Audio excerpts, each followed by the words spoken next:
gone 100% AI, there's a beginning and an end to my calving, which is a huge thing.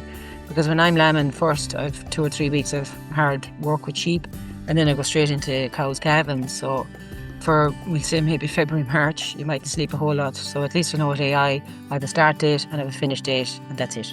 Hello, I'm Kieran Lynch and welcome to OviCast, the Teagasc Sheep podcast. Each episode will bring less insights, advice and technical updates for the sheep industry. Now in this episode, sheep specialist Damian Costello joins Catherine Egan, host of the Beef Edge, to chat to Roscommon farmer and future beef programme participant Olivia Hynes ahead of the upcoming open day on her farm. Olivia discusses her mixed suckler and sheep enterprise. She explains how paddocks and grazing management has improved on the farm over the last 2 years and the impact that has had on overall farm performance. She also outlines the use of AI within her suckler herd and why it's well suited to our system. The conversation also explores the sheep enterprise, how she manages to spring workload across both enterprises, and the key changes she's implemented on the farm in recent years. I farm in 2 farm blocks. My main block could be 8 miles away. I'm a spring suckler herd with a weighing system. I'm 100% AI. This last few years I had to buy in a few replacement heifers because while we went AI, our bull went sub-fertile, so we lost a few cows, but I mainly tried to breed our own replacement heifers. Sheep flock, I lamb early February, so I start lambing before I start calving. And the lambing system is quite simple. I sell the lambs to the factory, keep our own replacements, so I will be buying a few rams every year. And maybe last year, maybe the year before, I might have sold a few stores, but predominantly I try and sell the lambs to the factory. And you're a member of the Teagasc Future Beef programme. What have been the key changes that you've made on farm over the past number of years? There's actually been a few. One of the main ones would be my grassland management. I had paddocks. Before this, I had fields. Now on the home farm, I have paddocks to make it a little bit easier for it is making it easier for grassland management and for AIing. And on the out farm as well, just made the fields smaller. The contractor used to love them. They used to be big fields they could fly around as slurry, whatever, silage. But now they've been made smaller and way more efficient, grow more grass, better grassland management. Animals are thriving and putting on weight better, feeding less meal, and probably putting out less fertilizer. And I've also in the program, when I went 100% AI, our breeding stock, our replacements, our weanlings I'd be selling, I've more of a choice with AI to suit the type of cow I have rather than one animal fitting all. So that has helped me in the Future Beef program, just looking at what other people are doing and talking to the people and see what works in my farm. Olivia, I suppose looking back on your time in the Future Beef program, what's the one change I suppose that has the biggest impact on overall performance on the farm and on the bottom line and profitability, I suppose? I'd say it has to be my grassland management. We'll say paddock system, and on the 2 farms, I'm growing more grass. You know what I mean?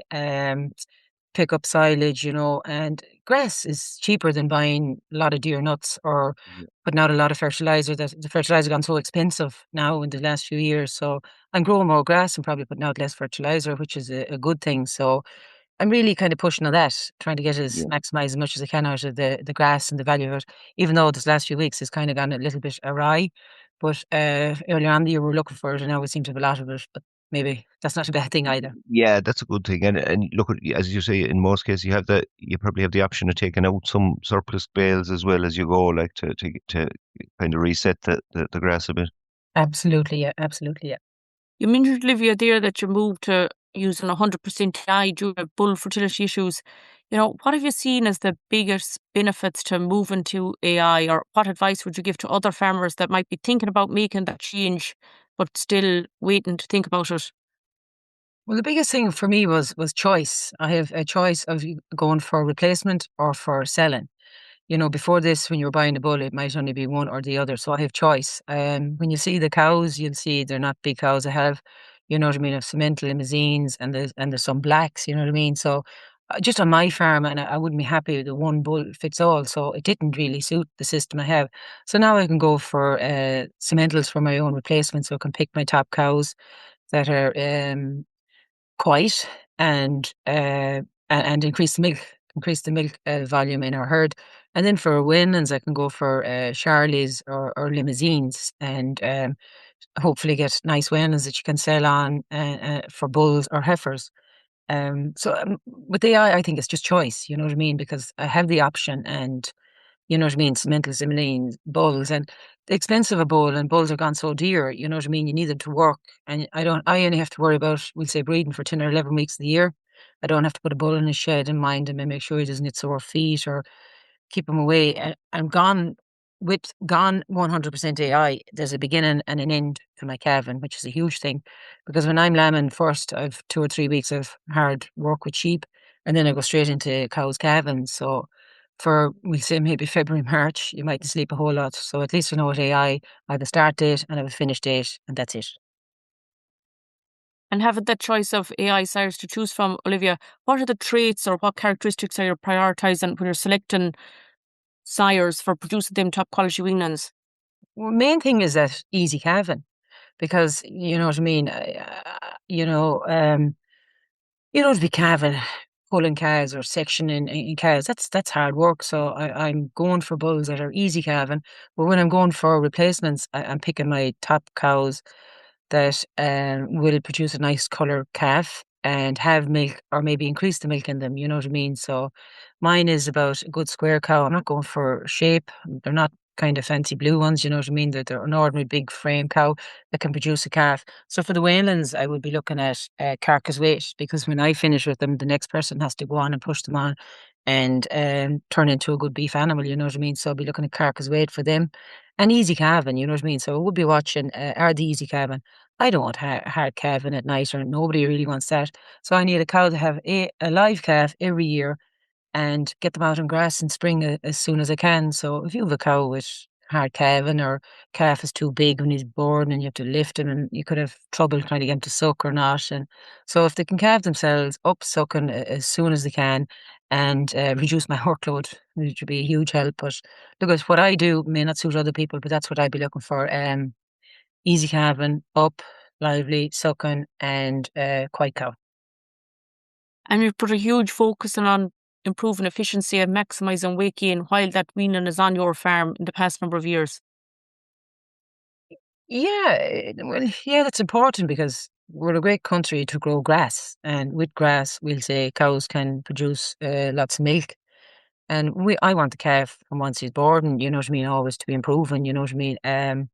Some of them will get sick, but you want them to be gaining weight and maximising them. I need to have them as heavy as I can going to the mart, because you know farmers are looking for a certain weight they'll buy, and they'll pay that extra bit more if they're fleshy and they're a nice weight on them. And I know I have to feed them meal for a couple of weeks before they go to the marts and that, but that's okay too. I don't mind that, because when they're off the cow, they're used to milk, and then they'll push on for the next farmer.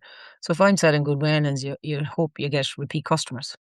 So, Olivia, you just maybe to talk a little bit about the sheep flock that you run alongside your cattle enterprise, and you're obviously very focused on managing a grass. How do the two enterprises, the cattle and the sheep, work together from a grassland management point of view? Yeah, well, great. You know what I mean. Sheep are released down. I won't have any big heavy covers of grass for my silage ground. I'd always have lovely pit of silage, because the sheep have it so well out in springtime. Yeah, When you put out slurry and everything, it's so bare. You know what I mean. You've lovely pit. You know what I mean.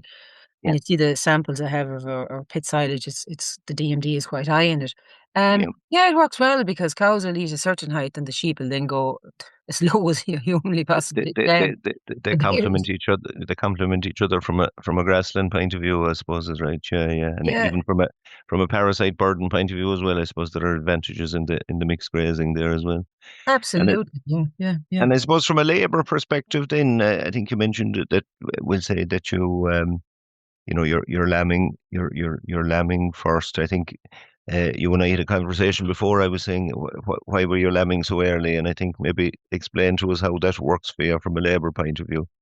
Well, I lamb, we'll say last week in January, first week in February, they'll Mm, come, because we have two farms. So the sheep only come home for 3 weeks onto the home farm where we live and where all the lambing and calving happen. So other than that, they're 8 miles away. So I'm bringing them home at the point of lambing, and I leave them in for a few days. And after that, then they're gone 8 miles away to fields of grass that we have that will last whatever length. Um, so I go lambing, and then the sheds, you know what I mean? When I finish lambing, some of the sheds, depending on the weather, this year I had to use one of the sheep sheds to put cows and calves in. The Yeah. weather changed and ground conditions was awful, even though I had some cows out in March, but the others didn't go till way later than that. So kind of, I'm on my own. I would Yeah. have help for a lambing. We'll say a sister or a brother could take a week off, but I'm on my own. So Yeah. I think So lambing is done, dusted 3 weeks. That's intense, and then you need to be yeah, ready for calves. ready for yeah. So it is after that to the cows there, Kevin. But as I suppose, look, it's whatever works for yourself, as you say, from from a labour point of view. Um, I suppose are there any management practices, we'll say, from the point of view of the sheep enterprise that have had an influence on how you manage the suckler herd, or vice versa, I suppose, or Well, see, ideally, most people probably calve first and then go lambing. But when I mm, calve, I like to let them out. You know what I mean? I would have closed up feeds and tried to get them out. You know, depending on the year. This year was a little bit different. Some were out early, so weren't. So you know what I mean? If you've cows and calves in January, February could be awful, and then you're bedding, and that's an extra job. So when yeah, I'm yeah, lambing, they go out to grass because I have grass built up and closed. And then when I'm calving, weather permitting, I try to get them out, you know what I mean, as yeah, early as I can as well. Because when you yeah, kick them in, it's another job. You're bedding, you're picking up could pneumonia or scours, you know what I mean? So so if I keep to nearly till March or the end of February for calving, you're hoping this year that the weather would be good and you would have yeah, a yeah, yeah. Well, I suppose, as you say, no 2 years the same, and this no. year was in particular. That, and I suppose at the minute on the sheep side of things, you probably have been drafting lambs for a while now, and have you weaned the lambs in that, or Yeah, what are yeah, the busy yeah. jobs at the minute on the sheep side? Yeah. Sheridan is done, thank God. And I do them for Peterson, you know what I mean, for Yeah, maggots to control them because, when they're 8 miles away and you just mightn't spend long looking at them every day. Yeah, sheared, weaned, the ewe lambs were picked out for keeping. They were vaccinated with blue tongue. And now at the moment I'm drafting lambs every week. But with this very fine good. weather, it has advantages, but lambs aren't just thriving like they should, but Yeah, thankfully the price is still staying high. And yeah, we've lambs going every week, a few or lambs going every week. Yeah. very good, very good. Yeah. Olivia, you touched on it there with the current weather conditions. How are you managing grass at the moment on the farm? Well, a couple of weeks ago, I had very little. Now I've a lot. It is hard at the moment because I'm actually going cutting a field after a while after this that has gone too strong to graze. So it's kind of a balancing act and it's not simple. You're looking forward at sometimes the years and then you're looking at it. There's too much. But it's just to strike the balance. Some of the fields are coming on nicely, and then if it's going too strong, like this one is gone too strong, I'll just cut it and take a few bales off it and let it be hay or silage. It'll be lovely stuff. But this year it wasn't there for a long time, and now we seem to have a lot of it. You know what I mean? But it will rectify itself, and I could do it a little bit smaller, nicer grass for sheep, but it will come. You know what I mean? It's ideal for cows, but um, it is what it is. You know what I mean? What happens this year mightn't happen next year, but no, thankfully we've lots of grass at the moment. It's just to kind of control it, and I have that option of making bales, and there'll still be good bales. Olivia, you mentioned, I suppose, a few times the value, I suppose, of the rotational grazing system in terms of producing more grass. But um, I suppose, have you been focusing on other aspects, I suppose, of grassland management in terms of soil fertility? You managed to reduce fertilizer a bit. Maybe tell us a little bit about that, or Well, the price of it went so expensive, we had to do something. So when you have your paddock system, you know what I mean. A field or a paddock will get a chance to grow. You know what I mean. mm, So before this, when fertilizer was a little bit cheaper, you kind of might have been putting out more because it was €220. It's a long way off that now. So at least the fields get a chance to grow. That's kind of how I'm working it, and then keep an eye on my lime and my P's and K's, and yeah, just see the soil fertility because some of the ground I can use 10, 10, 20 or 18, 6, 12, and others then I only need protected urea. So it's a yeah, balancing act, and believe in you're science. you're following the soil results and the grassland, or Yeah, the because nutrient it's management plan, like, and trying to be fairly accurate about that, I suppose. Yeah, because it's gone too expensive, you know what I mean, to Yeah, be just putting it out for the sake of it, we haven't the luxury of that anymore now because it's gone so dear and, we have to be watching what we're taking in and what we're paying out as well. absolutely. Yeah, and there's financial as well as environmental benefits, as you say. Yeah. Yeah, yeah. Mm. And in relation to the environmental benefits, Olivia, that you mentioned there, you've done a lot of work on the farm in relation to planting trees and hedges. Can you just talk through the work that you carried out? Initially, these rep schemes were excellent and lost and all that. We planted hedging, but with acres as well, we planted, I'd say, oh God, 400 or 500 meters of more hedgerows below on the out farm. And we also did the tree belt, capture ammonia. It's, when you see it on the open day, it's actually lovely. It's below our slatted shed in the out farm and it looks well. And you know what I mean? It was one, I don't know, I can't remember the size, whatever we to do. There's 260 trees in it anyway, but it looks lovely. And in 20 years' time, it'll look mighty and it'll also help it to bring in the cattle in and out to the pen because the shed, when you see it on the open day, is kind of in the middle of a field, and now with this tree area around it is lovely. But yeah, I think it's important that we plant trees and hedging, and we kind of try and do a little every few years if we can. But on our home farm, we're not kind of allowed this white geese or swans or something there, but we never see them. But someone saw them on a map, so we're not. They don't want us to plant hedgerows up there, but in the out farm we have planted a lot, and it'll look good. It does look good at the moment, and yeah, when we can, we should be planting as many as we can. So, Olivia, as part of your participation in the Future Beef program, you're hosting a national Future Beef Farm Walk at the end of the month. Um, it'll be, I think, of huge interest to both beef and sheep farmers. What kind of can they expect to see on the evening? Um, yeah, that day they'll see our yos, they'll see maybe some of our rams, our handling facilities down there. We built that years ago. It's a nice handling facilities for me on my own that I can work sheep and a lot of sheep. They'll see some of our cows and calves. Um, yeah, hopefully there'll be something for everyone. But they'll see what I'm doing, and maybe what I do mightn't suit others, or they might think I can do things differently. But yeah, I'm open for change, I and suppose a lot of what we've covered on the podcast is going to be covered on the day. And just maybe remind us again when that's what date and the date and time of that event. yeah, it's the 29th of July at 6:30 in Kilcash, County Roscommon. There'll be signposts from the crockery and surrounding areas like that. Again, there's more information on the Teagasc website and on the Teagasc social media channels as well. So the very best of luck, Olivia, and we look forward to visiting the farm for the National Beef and Sheep Walk on Wednesday, the 29th of July at 6:30 p.m.